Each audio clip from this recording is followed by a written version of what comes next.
Hi friends, நம்ம இன்னைக்கு பூண்டு தேன் பற்றி பார்க்கலாம். பூண்டு மற்றும் தேன் இது இரண்டும் சக்தி வாய்ந்த இயற்கை உணவுகள். ஒன்றாக சேரும்போது சிறந்த மருத்துவ குணங்கள் வழங்குகின்றன. பூண்டில் உள்ள அலிசின் என்ற தன்மை உடலில் உள்ள கிருமிகளை அழிக்க உதவுகிறது. தேனில் உள்ள ஆன்டி ஆக்சிடென்ட் நோய் எதிர்ப்பு சக்தியை அதிகரிக்க செய்கிறது.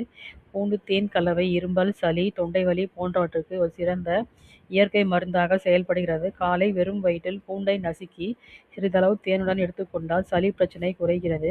இந்த கலவை இரத்த ஓட்டத்தை மேம்படுத்தி உயர் இரத்த அழுத்தம் மற்றும் கெட்ட கொலஸ்ட்ரால் அளவை கட்டுப்படுத்த உதவுகிறது. பூண்டு தேன் செரிமானத்தை சீராக்கிறது. வயிறு வீக்கம், வாயு தொல்லை, மலச்சிக்கல் குறைகிறது. உடலில் தேவையற்ற கொழுப்பை கரைக்க பூண்டு தேன் உதவுவதால் எடை கட்டுப்பாட்டிற்கு இது நல்ல பலன் தருகிறது. மிதமான அளவில் தினமும் எடுத்துக்கொண்டால் ஆரோக்கியமான வாழ்க்கைக்கு பூண்டு தேன் ஒரு சிறந்த இயற்கை வழியாகும். நாம் இதை பயன்படுத்தி பலன் பெறுவோம். தேங்க்யூ.